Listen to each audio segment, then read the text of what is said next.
mort pour le péché du monde entier, c'est un fait absolu. Tu peux être multimilliardaire mais pauvre. Sans Jésus-Christ, ce que tu as ne vaut rien. C'est tous ceux-là qui n'ont pas cette richesse appelée Jésus. Alors il leur dit, l'Esprit du Seigneur est sur moi. Il m'a oint pour vous enrichir. Et la Bible dit de riche qu'il était, il s'est fait pauvre pour que nous soyons enrichis. Bien-aimé, comprends une chose. Donne ta vie à Jésus-Christ. Dans une attitude de révérence. Celui qui croit que Dieu est vivant et qu'il est puissant, qu'il se tienne debout sur ses deux pieds et qu'il puisse acclamer le Dieu puissant, vivant.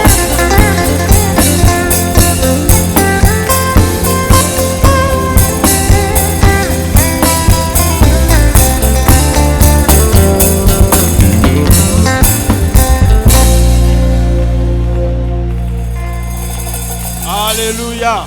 Amen. Nous prenons nos Bibles dans Philippiens chapitre 3. Philippiens chapitre 3. Nous lirons le verset 7 au verset 10. Philippiens chapitre 3. Verset 7 au verset 10. Philippiens chapitre 3, verset 7 à 10. Si nous avons trouvé, nous disons Alléluia. Si nous n'avons pas trouvé, nous disons Amen. Alléluia. Amen. Qui a trouvé qui dit Alléluia? Qui n'a pas trouvé qui dit Amen? Nous lisons la parole de Dieu. Toutes ces choses constituaient à mes yeux un gain. Mais à cause de Christ, j'ai souligné ça. À cause de Christ, je les considère désormais comme une perte. Oui, je considère toutes choses, j'ai souligné toutes choses, comme une perte à cause de ce bien suprême. Et dans la version que je suis en train de lire, on a mis 2 points. Quel est le bien suprême? La connaissance de Christ mon Seigneur. À cause de lui, j'ai accepté de perdre tout cela. Oui, je le considère comme bon à être mis au rebut afin de gagner Christ. Verset 10e, verset 9e. Mon désir est d'être trouvé en lui. J'ai souligné mon désir est d'être trouvé en lui. Non pas avec une justice que j'aurais moi-même acquise, en obéissant à la loi, mais avec la justice qui vient de la foi en Christ et que Dieu accorde à ceux qui croient. J'ai souligné ce qui suit. C'est ainsi que je pourrais connaître Christ. C'est-à-dire expérimenter la puissance de sa résurrection et avoir part à ses souffrances en devenant semblable à lui jusque dans sa mort, afin de parvenir, quoi qu'il arrive, à la résurrection d'entre les morts. Parole du Seigneur.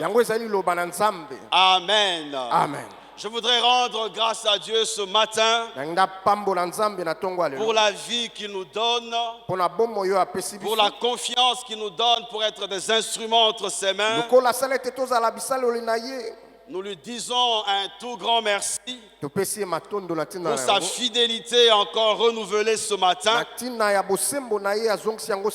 voudrais dire merci à notre papa l'archevêque et à notre maman Judith, Bishop Judith. Nous vous aimons, nous vous apprécions. Et nous apprécions cette confiance que vous nous donnez pour que nous puissions partager la parole de Dieu avec le peuple de Dieu ce matin. Nous croyons que nous n'allons pas chômer à la chair. Je voudrais remercier tous les bishops qui sont là, toutes les autorités qui sont là, tous les pasteurs, les anciens. Mais je n'oublie pas le peuple de Dieu qui est dans cette salle. Que Dieu vous bénisse. Et comme vous le savez bien, moi je suis de la maison. Bon, ça c'est un détail. Et j'aime quand je prêche qu'on puisse prêcher ensemble. Donc souriez de temps en temps. Ne soyez pas crispés. S'il m'arrive de vous taquiner, ne vous énervez pas. Nous sommes à la maison. J'ai eu à cœur de partager avec vous cette parole ce matin. J'en ai fait un séminaire il y a quelques semaines en arrière. Et ce matin, ce bout de partage s'est imposé à mon esprit.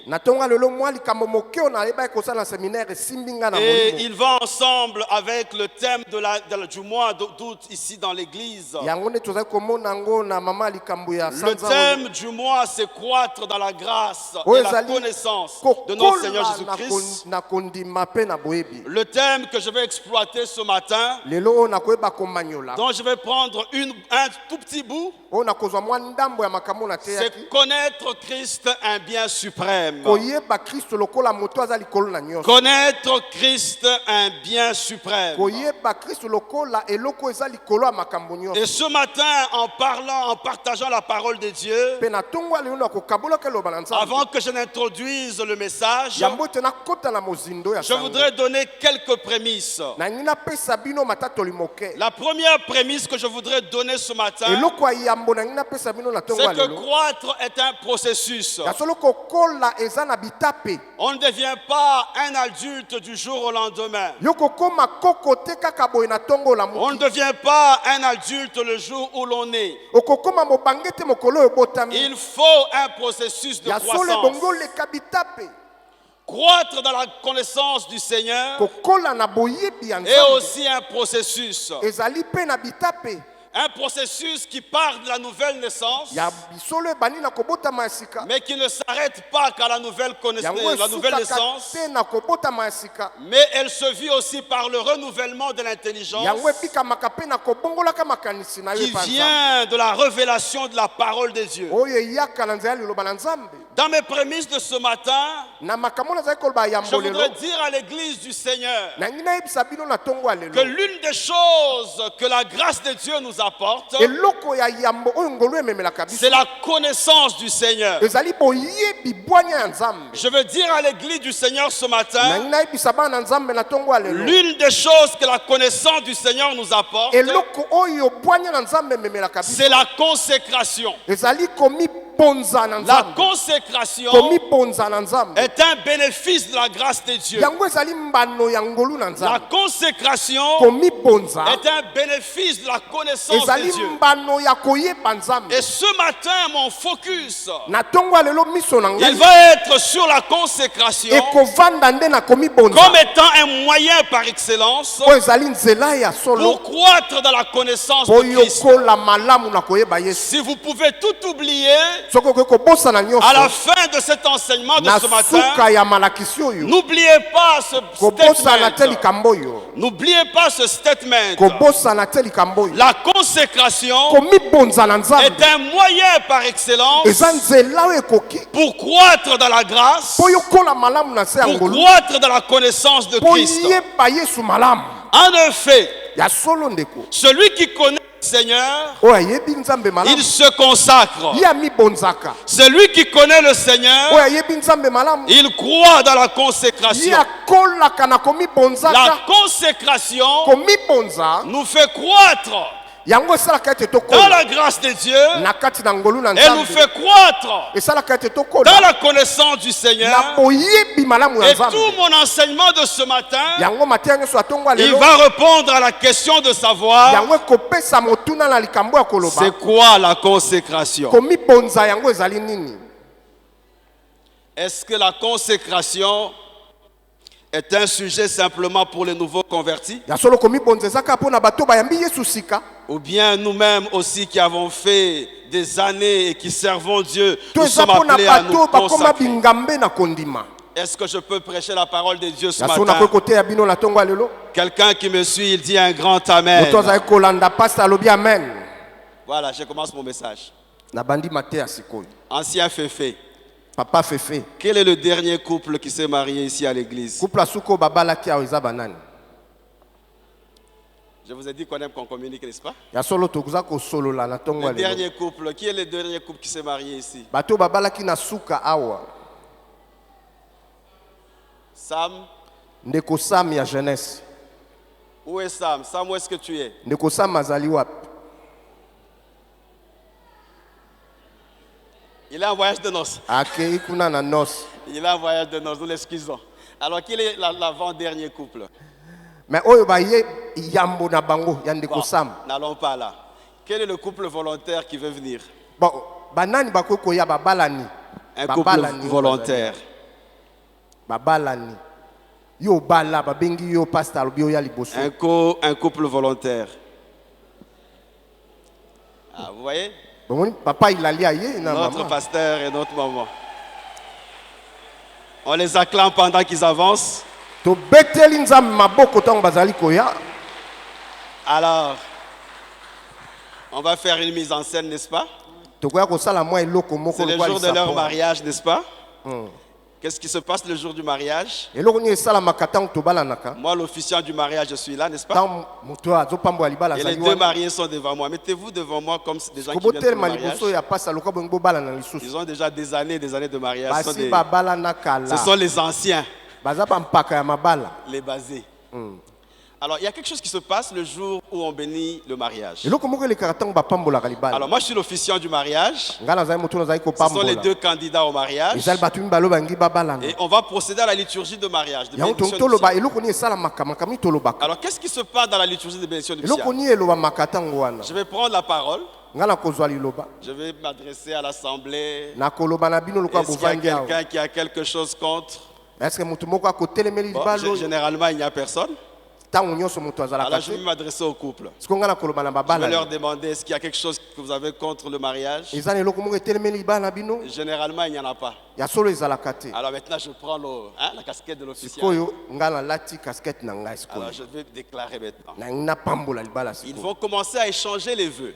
On va commencer avec l'homme. Il va dire moi, André Hilali, Papa André Hilali, te prends Bibi, Bibi comme ma femme et mon épouse, pour t'aimer et te garder à partir de ce jour et à l'avenir, dans les bons comme dans les mauvais jours, jusqu'à ce que la mort nous sépare. Non, j'ai oublié quelque chose. J'ai oublié quelque chose. Et quelle est la chose que j'ai oubliée? Fidélité. Renonçant à toute autre femme, selon la sainte ordonnance de Dieu, j'en fais le serment. Mais vous êtes des participants au mariage, non? Mais vous n'avez même pas les vœux.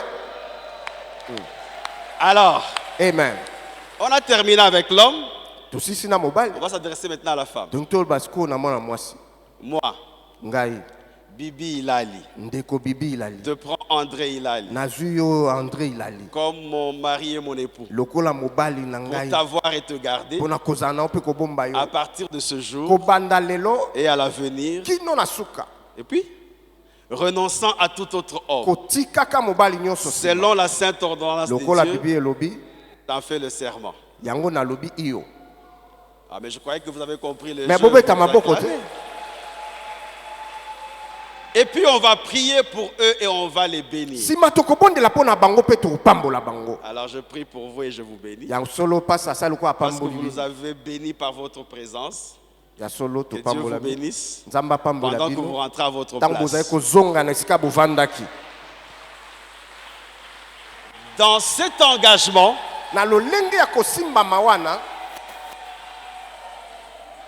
vous voyez ça? Ça donne du goût à ceux-là qui sont encore célibataires. Donc rejoignez-nous vite. Hein?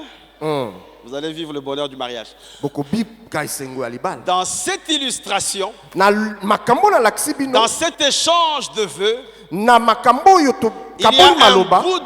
un bout de phrase qui me touche énormément. Le bout de phrase qui me touche énormément, c'est que quand je m'engage dans le mariage, je renonce à toute autre femme. Je renonce à tout autre homme. Et j'y renonce de manière volontaire. Je ne suis pas poussé, ça ne m'est pas imposé, mais quand je m'engage, comme je me suis engagé à ma femme il y a des années en arrière, j'ai déclaré par mon engagement que je renonce à toute autre femme. Qu'est-ce que cela veut dire, bien-aimé? Les bonnes femmes, j'en rencontrerai encore. Mais les belles femmes que je rencontrerai encore, elles ne surpasseront pas celles que je choisis, parce que volontairement, je l'ai établi la numéro 1. Volontairement, j'ai renoncé aux autres femmes. Elles sont devenues les Makelele et Wenze. Une seule vaut la peine. Une seule occupe mon cœur. Une seule est le centre de mes intérêts. Elle est la catégorie suprême. Elle n'est pas dans la masse de tout le monde. Elle est la plus belle d'entre toutes. Et mon bien-aimé est le plus beau d'entre tous. Il n'est pas comparable aux autres parce qu'il n'est pas dans une hiérarchie. Il est hors catégorie. Parce que dans sa catégorie, il est unique. Ce matin, je parle de quelque chose d'extraordinaire qui est hors catégorie. Et la chose qui est hors catégorie, c'est la connaissance de Christ. La connaissance de Christ est un bien suprême. Quand on parle d'un bien suprême, elle est hors catégorie. Oh, laissez-moi prêcher ce matin. Dans ce pays, le président de la République, il est l'autorité suprême. Je prêche la parole de Dieu ce matin. Il a une personne, mais en tant que personne, il est à la fois une institution. Autorité suprême de l'armée, autorité suprême de la justice, à telle enseigne que le président est inviolable. On ne peut pas l'attaquer à l'Assemblée nationale. Ce matin, je parle de quelque chose de suprême qui est inviolable, qui dépasse toutes les autres en qualité et en quantité. Et la chose suprême dont je parle ce matin, c'est la connaissance de Christ. Je voudrais chanter ce matin. Si je pouvais être un bon chanteur ce matin, j'allais chanter avec ma belle voix. J'aime mieux avoir Christ que les plus grands biens que le monde offre aujourd'hui. J'aime mieux avoir Christ que tous les palais royaux. Vous voyez, la voix elle est tellement bonne que toutes les gammes sortent. Mais avoir Christ est la chose la plus importante. Vous pouvez tout me prendre, mais laissez-moi de connaître le Christ. Bon, ma première chanson n'a pas marché.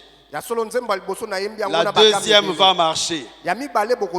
Quand je contemple ta sainteté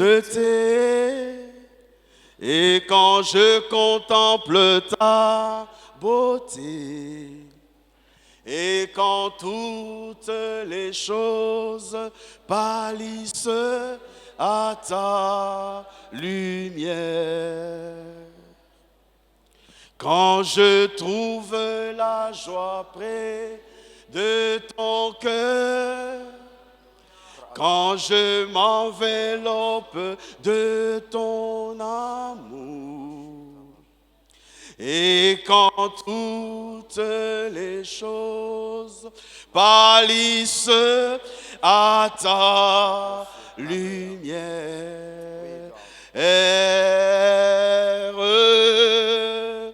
oh, je t'adore,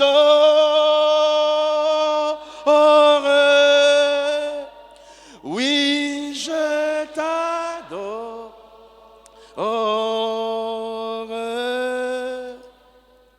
si je... Excellent. C'est pour t'adorer.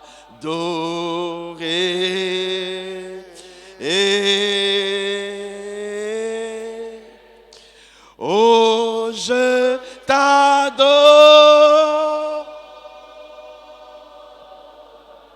Oh God.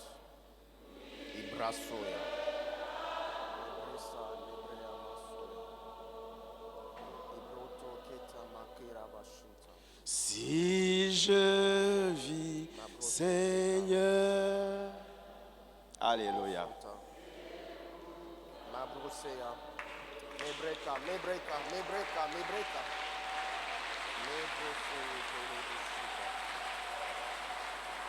Alléluia. Vous avez très bien chanté. Bon, je vais vous donner une note. 20 sur 20. Il y a 20 sur 20.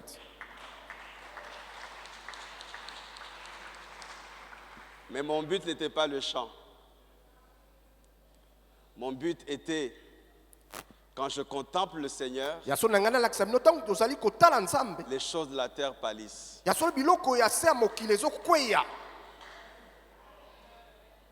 Quand je connais le Christ,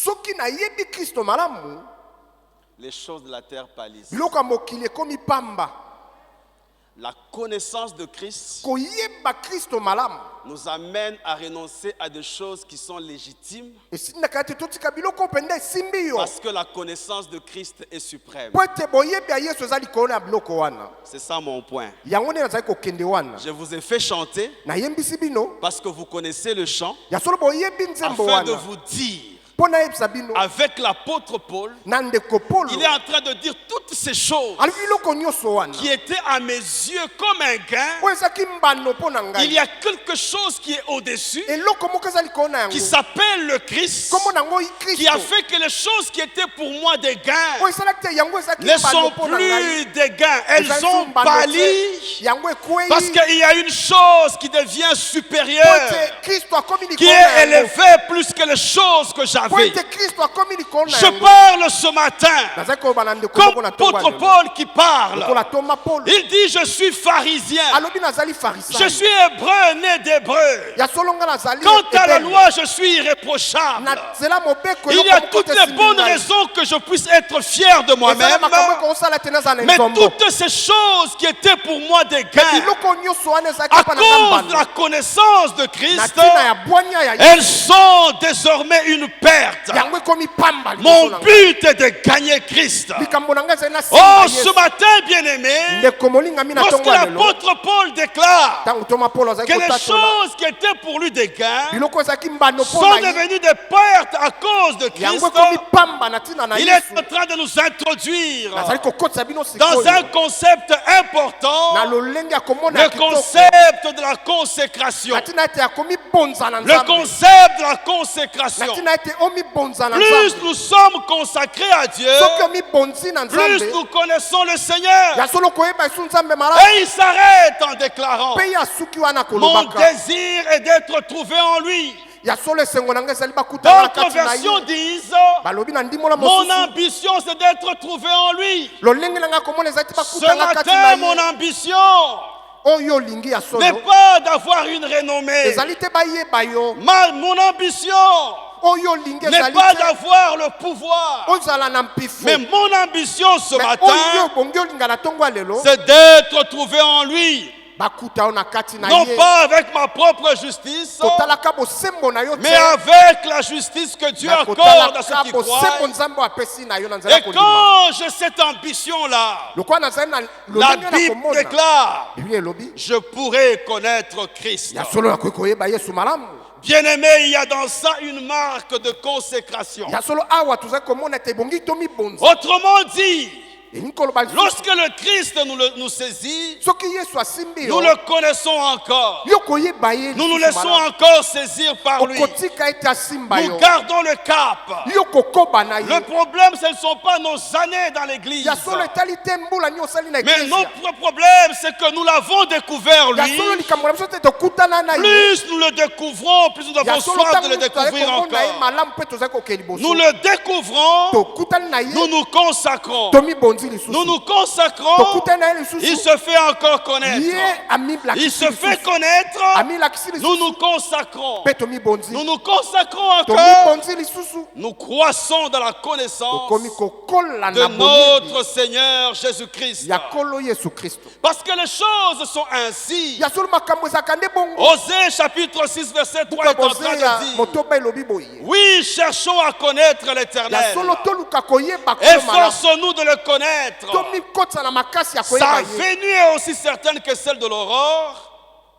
Il viendra vers nous comme la pluie, comme les ondées du printemps qui arrosent la terre. Dieu va nous visiter. Dieu va nous bénir. Il va faire de grandes choses dans nos vies.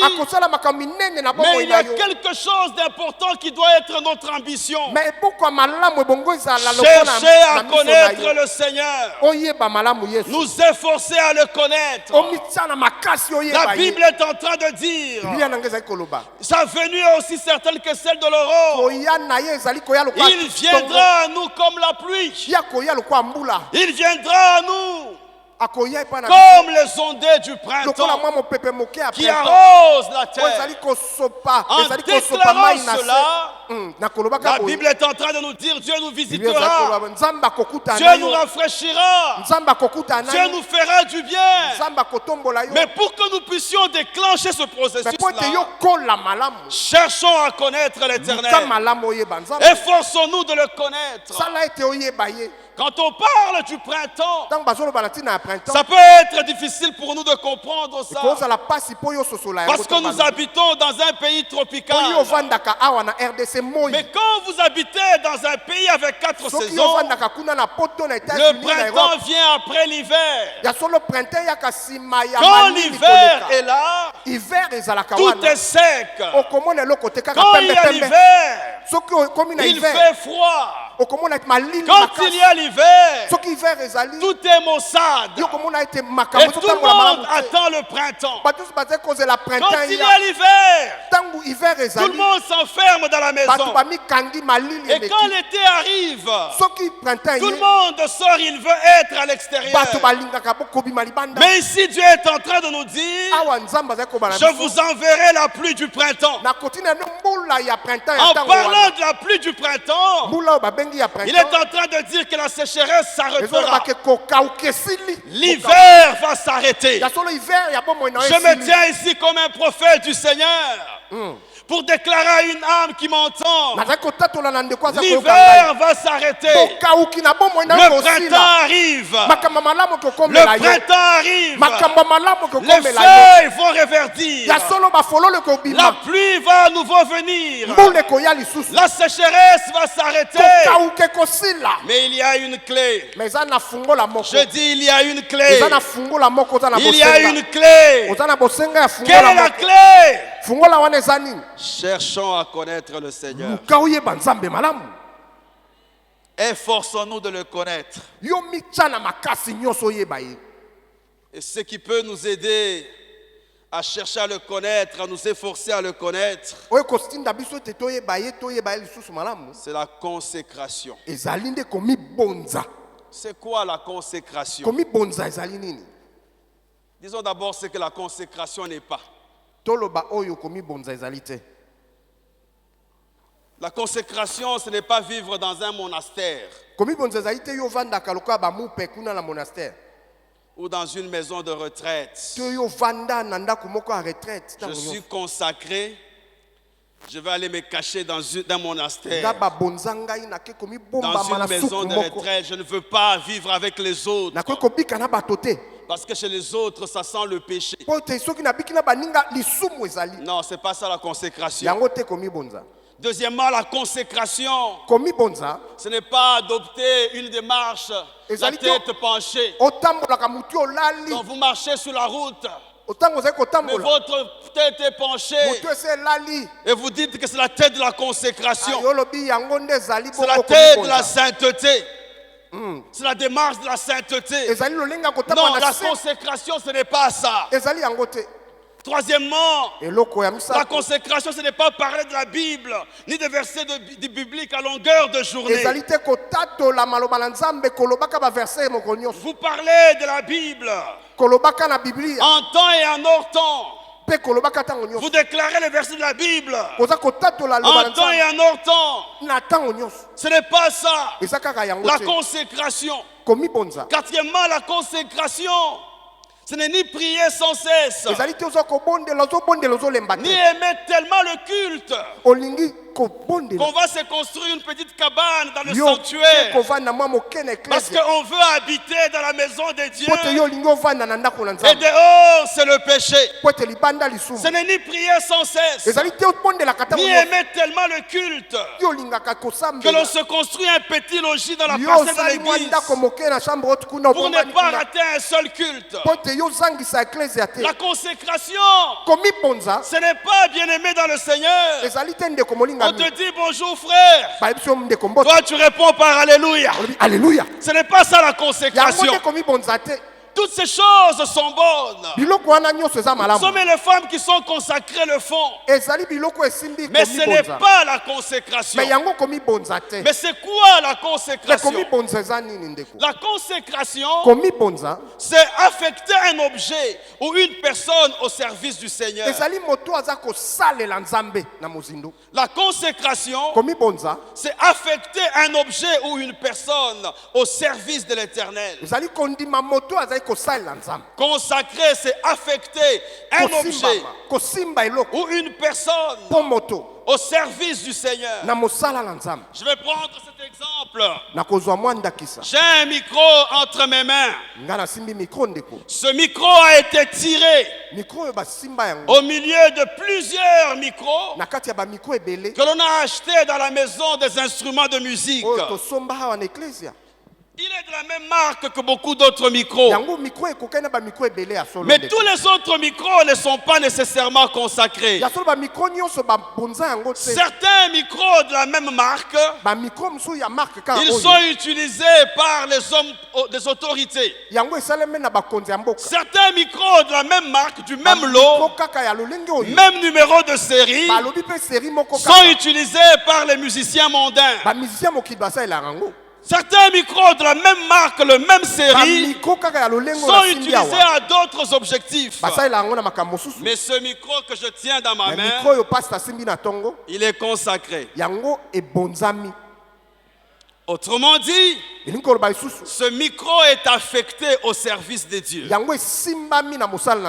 Ce micro est consacré parce qu'il est affecté au service de Dieu. Et par conséquent, je ne peux pas en faire n'importe quoi. Je ne peux pas prendre ce micro qui est consacré, aller l'utiliser dehors pour pouvoir chanter la musique mondaine. Parce qu'il est mis à part. Il est affecté au service de Dieu. Ce panier est consacré parce qu'il est affecté au service de Dieu. Ce baffle est consacré parce qu'il est affecté au service de Dieu. Ce bâtiment est consacré. Il y a plusieurs bâtiments du même genre à Kinshasa. Mais celui dans lequel nous sommes, il est consacré parce qu'il est affecté au service de Dieu. Mais ce matin, plus que les choses qui sont dans le temple, je parle à des hommes et à des femmes qui m'entendent pour dire Dieu nous appelle à la consécration. Dieu veut que nous puissions être mis à part, affectés au service du Seigneur. Je me tiens ici comme Josué devant les enfants d'Israël, et je déclare à l'église du Seigneur, je ne sais pas ce qu'il en est de vous, mais moi et ma maison nous servirons l'Éternel. Je ne sais pas ce qu'il en est de vous, moi et mes biens nous servirons le Seigneur. Je ne sais pas ce qu'il en est de vous, moi et mes diplômes nous servirons le Seigneur. Je ne sais pas ce qu'il en est de vous, moi et ma fortune nous servirons le Seigneur. Parce que et moi et tout ce qui est à moi, nous sommes consacrés à Dieu. Je me tiens ce matin en ce lieu, comme le prophète Élie, en train de parler à quelqu'un qui m'entend. Jusqu'à quand allez-vous clocher des deux côtés? Si l'Éternel est Dieu, servez-le. Si Baal est Dieu, laissez le Seigneur. Mais quant à moi et ma maison, nous allons servir le Seigneur. Ce matin, je suis en train de parler de la part du Seigneur. Finis ces habitudes-là, où tu es dans la boîte de nuit le samedi, mais le dimanche tu es à la chorale, en train de chanter avec une attitude de sainteté, mais il n'y a rien dans ta vie qui reflète cette sainteté-là. Finis les hommes et les femmes. Vous vivez dans le péché, vous vous retrouvez dans le temple de Dieu, dans une attitude de sainteté, au protocole. Je ne sais pas moi dans quelle tâche de l'église. Ce matin, que les hommes consacrés servent le Seigneur. À partir de ce matin, que les hommes consacrés puissent être affectés au service de Dieu. À partir de ce matin, si tu avais une vie en dents de scie, que tu dis, je prends l'engagement d'être consacré au Seigneur. Et si tu étais consacré à Dieu, que tu dises encore avec assurance, je vais me consacrer encore, je vais me mettre encore à part pour le Seigneur, je veux le chercher encore, je veux l'aimer encore, je veux être transformé encore à la même image que lui. Parce que tu ne peux pas être consacré au Seigneur sans être toi-même saint. Inspirer la sainteté aux gens autour de toi. Nous devons être les panneaux publicitaires de la sainteté à l'Éternel. Notre vie et notre visage doivent avoir cette mention qui est écrite: sainteté à l'Éternel. On nous rencontre sur le lieu du travail, on nous regarde et on dit, il y a quelque chose de différent chez toi. Il est marqué sur ton visage: sainteté à l'Éternel. On ne peut pas boire en ta présence des boissons alcoolisées, parce que tu inspires la sainteté. Oh Église, inspirons la sainteté. Donnons aux gens le goût de se mettre à part pour Dieu, parce que nous sommes consacrés, nous sommes affectés au service du Seigneur. Nous sommes mis à part, séparés du mal, pour pouvoir nous attacher à Dieu d'une manière profonde. Nous le cherchons, nous nous consacrons à lui, nous le cherchons encore. Il se révèle à nous et il nous envoie la pluie du printemps, la pluie que rien ne peut arrêter dans nos vies. Je voudrais partager avec vous 4 grandes vérités sur la consécration, et je vais quitter la chair. Première vérité que je voudrais partager ce matin: la consécration nous fait développer la passion pour le Seigneur et pour son service. La consécration nous fait développer la passion pour le Seigneur et pour son service. La consécration nous fait développer la passion pour le Seigneur et pour son service. Lorsqu'on parle de la passion, c'est une émotion intense. La passion, c'est une ardente affection. La passion, c'est un enthousiasme. La passion est un désir irrésistible pour quelque chose. La passion, c'est un profond intérêt pour quelque chose. Je me rappelle quand nous étions encore fiancés. Des fois, je me moque de mes amis, les jeunes qui sont fiancés aujourd'hui. Je leur dis, vous, dans vos fiançailles, vous vous promenez dans les voitures. Mais nous, quand on était fiancés, on se promenait à pied. Et on montait la montagne. C'était très beau. N'est-ce pas, Papa Didier? C'était très beau. Moi, je me rappelle, j'ai monté la montagne de ma campagne. Il y a le taxi, mais nous abandonnons le taxi. Parce que nous voulons communier. On se regarde bien dans les yeux. On se dit de belles paroles. Parce qu'il y a une passion en nous. Un feu qui est en train de nous embraser. Oh, je me rappelle quand je viens ici pour donner cours. Quand ma charge horaire commence à aller vers la fin, il y a en moi une ardente passion. Je veux rentrer à la maison voir ma femme. Je veux voir la personne que j'aime. Celle qui est le centre de mon intérêt. Celle qui est mon ami, l'ami de mon cœur. Parce que je l'aime. Je suis passionné par elle. Les hommes et les femmes qui sont consacrés à Dieu, la consécration crée en nous de la passion pour le Seigneur. Elle fait naître en nous une flamme. La flamme pour le Seigneur. La consécration, bien-aimée, elle nous aide à arrêter d'être des chrétiens brouettes. Des chrétiens pousse-pousse. Aujourd'hui, il y a beaucoup de chrétiens brouettes à l'église. Beaucoup de chrétiens pousse-pousse. Si tu ne le pousses pas, il ne peut pas avancer. La brouette, si vous ne la poussez pas, elle ne peut pas avancer.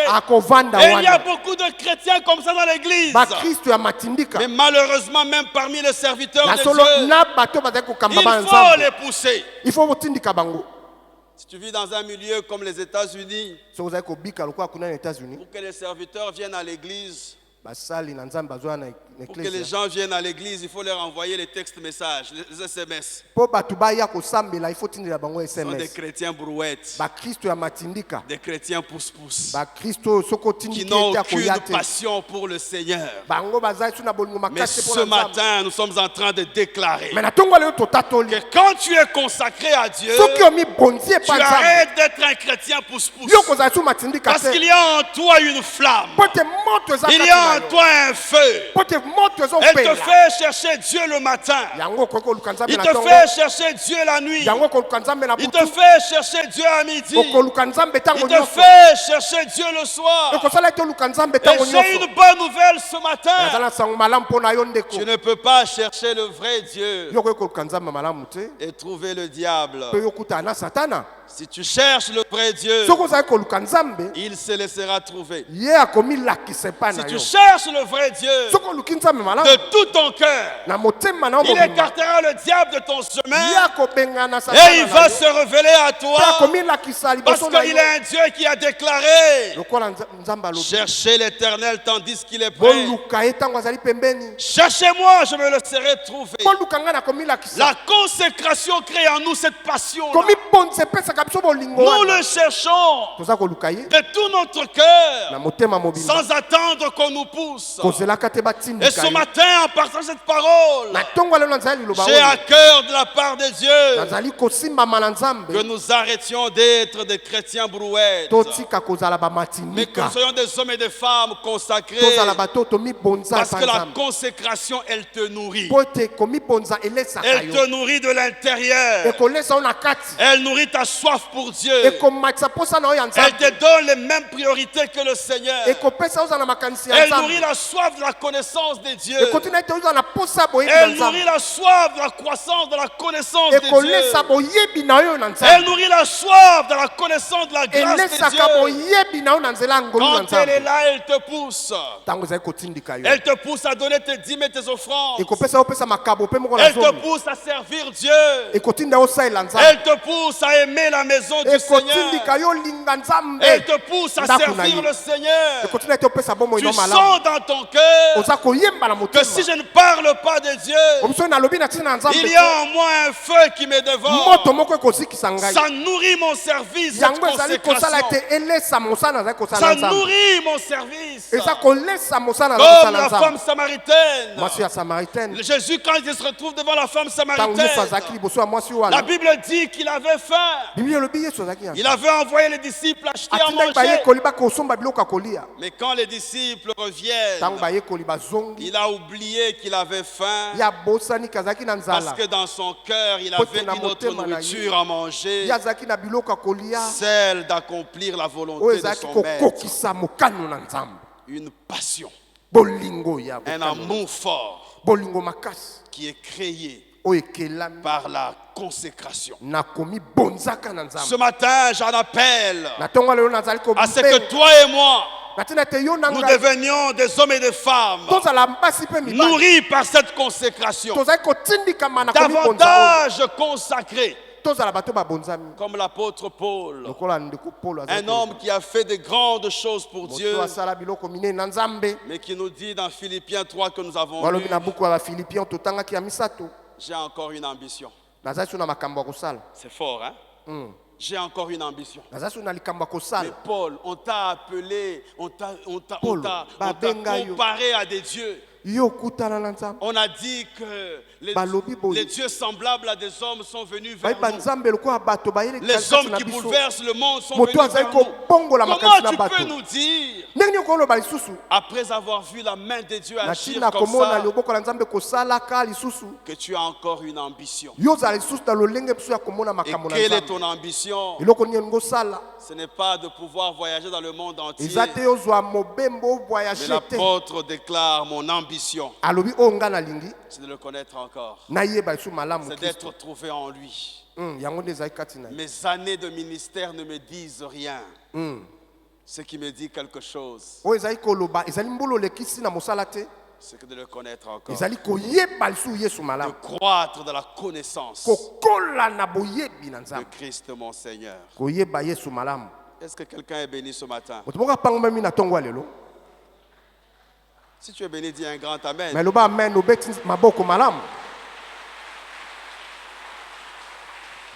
Donc, première vérité,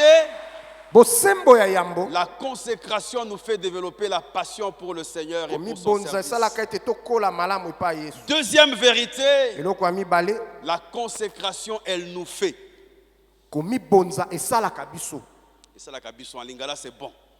La consécration, elle nous fait. Elle nous pousse à être et à faire. La consécration, elle nous fait. Et elle nous pousse à être et à faire. La consécration nous apporte deux dimensions. La dimension d'être et de faire. La dimension de vouloir et de pouvoir. La consécration, elle crée en nous le vouloir et le faire. La consécration, elle nous pousse à dire: je puis tout par celui qui me fortifie. Elle nous fait. Parce que quand tu es consacré à Dieu, cela produit en toi le fruit du Saint-Esprit. Nous devenons Tel que Christ est, tel nous sommes. Un homme consacré est un homme vrai. Il n'a pas une double face. Ce qu'il apparaît, c'est ce qu'il est. En public comme en privé. Il est consacré, affecté au service de Dieu. Il est mis à part par le Seigneur. Et cette mise à part pour le Seigneur le fait. Le rend vrai. Enlève le faux de sa personne. Enlève la duplicité de sa personne. S'enlève la double face de la personne. Elle fait que la personne devient vraie. Parce que Christ est en train de vivre en elle. Et ce Christ qui vit en elle est manifesté à travers le monde. Oh, par la prédication de la parole de Dieu ce matin, je veux que tu sois changé en un autre homme. Que tu aies la même expérience que le roi Saül. Quand Dieu le visite pour l'établir au roi sur Israël, il rencontre les prophètes.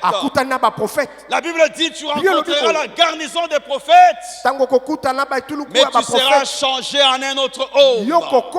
Que des hommes et des femmes ce matin se consacrent à Dieu et par ce contact avec l'Esprit de Dieu, ils soient échangés en d'autres hommes. 1 Pierre chapitre 1er verset 8.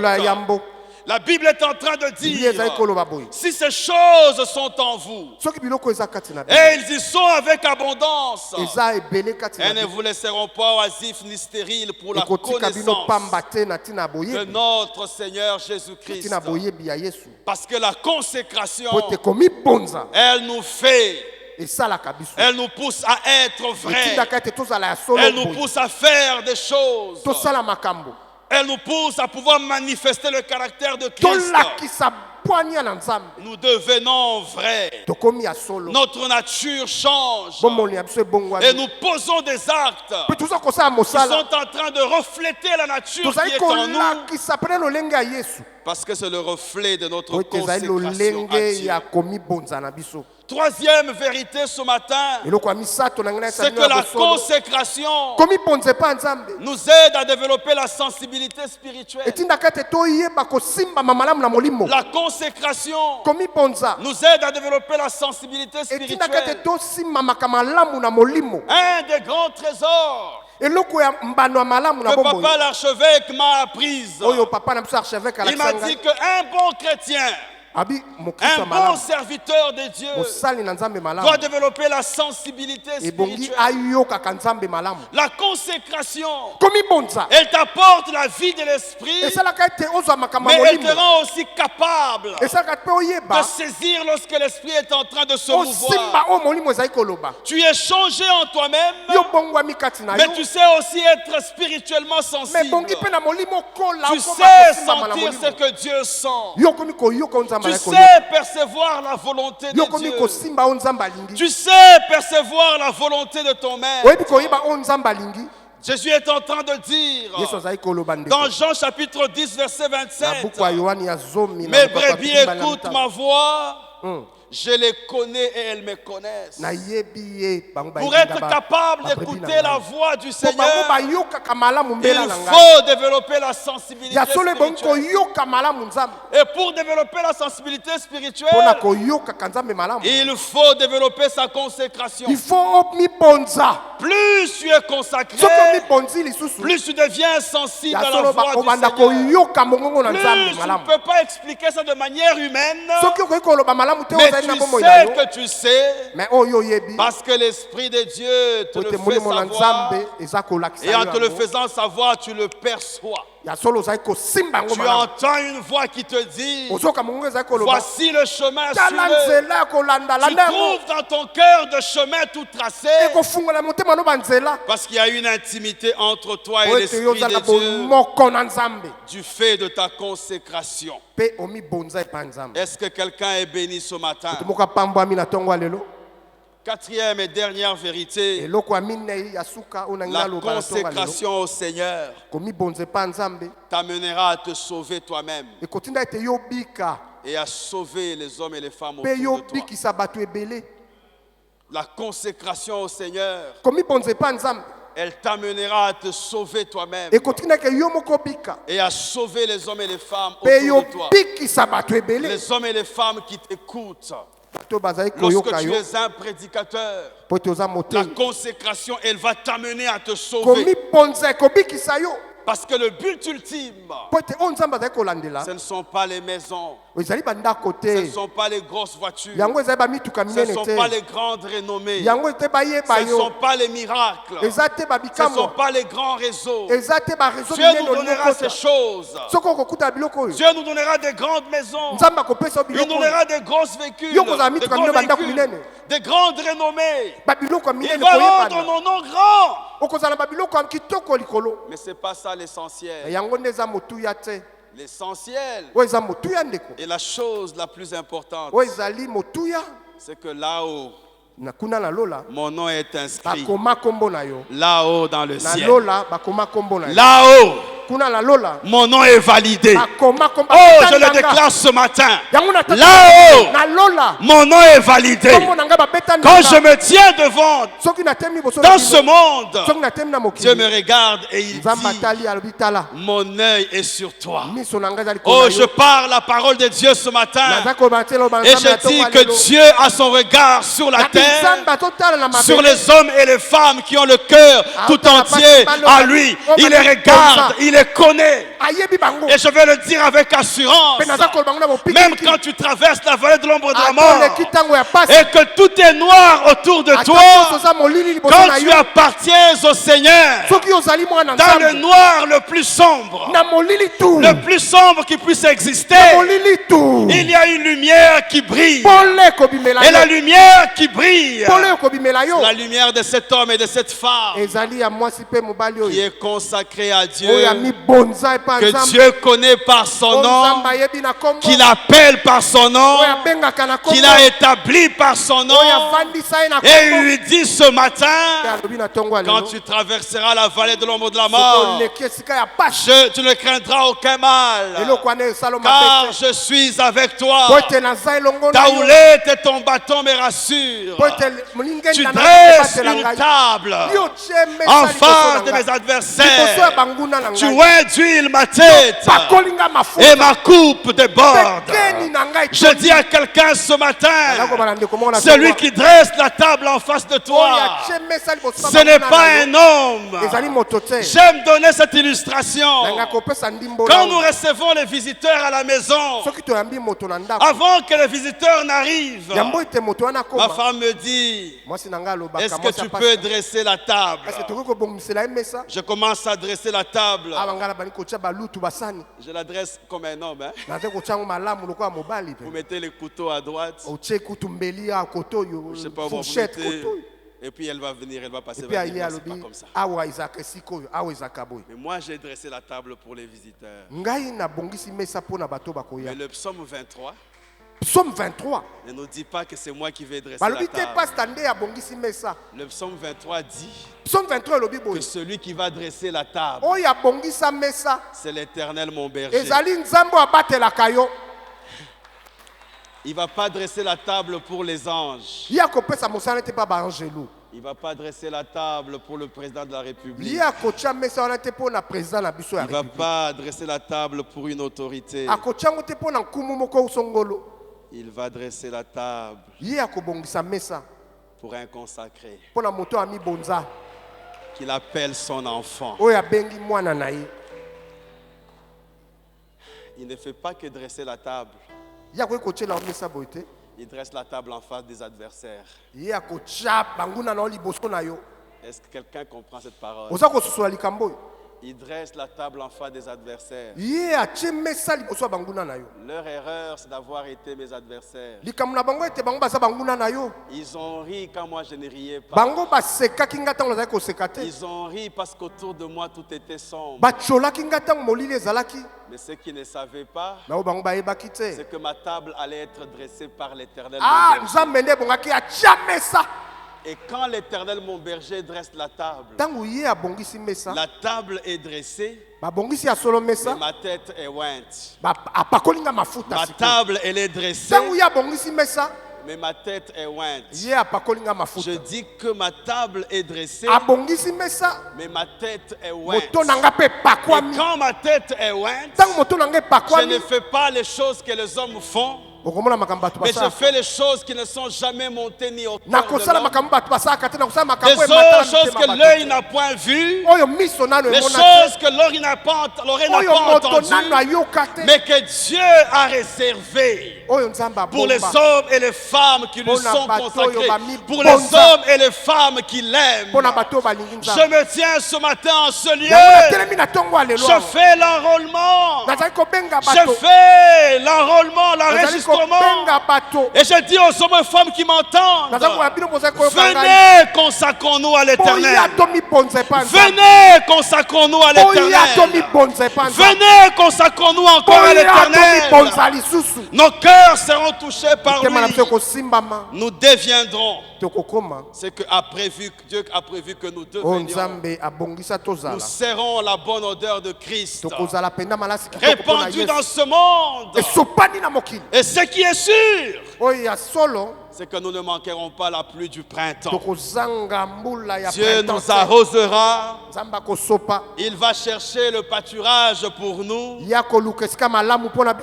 Et il nous a amenés dans le vert pâturage. Je ne sais pas ce que ça vous dit le psaume 23. Je suis devenu un amoureux du psaume 23. L'Éternel est mon berger. Je ne manquerai de rien. Il me fait reposer dans des verts pâturages. Ça veut dire quoi? Quand je suis consacré à Dieu, Dieu mon berger trouve le pâturage pour moi. Et quand il a trouvé le vert pâturage pour moi, il vient me prendre et il va me conduire dans les verts pâturages. Pourquoi? Parce que je lui suis consacré. Il dit les verts pâturages sont là. Mange, consomme, établis-toi dans les verts pâturages. Parce que tu es ma brebis qui est mise à part pour moi. Pasteur, que Dieu t'établisse dans les verts pâturages. Parce que tu lui es consacré. Ce matin, bien-aimé, consacrons-nous à Dieu. Nous perdrons des choses en nous consacrant au Seigneur, mais celles que nous gagnerons, elles auront plus de valeur que les choses que nous aurons perdues, parce que notre Dieu est un Dieu de rattrapage. Je parle ce matin du Dieu de rattrapage, le Dieu qui est capable de pouvoir acheter le temps et de t'établir dans le temps. Parce qu'il est l'alpha et l'oméga, il est le maître des temps et des circonstances. Il est celui qui dit un mot et la chose arrive. Tant qu'il n'a pas dit le mot, le match continue encore. Et il connaît la fin de l'histoire. Parce qu'il est mon berger, je ne manquerai de rien. Il me cherche le vert pâturage. Il me conduit dans le vert pâturage. Il restaure mon âme et il dresse une table en face de mes adversaires. Il oint d'huile ma tête et ma coupe déborde. En conclusion, cherchons l'Éternel. Cherchons à connaître le Seigneur. Efforçons-nous de le connaître par une vie consacrée. Il nous enverra la pluie du printemps. Et nous croîtrons dans la grâce et la connaissance du Seigneur. Que Dieu vous bénisse.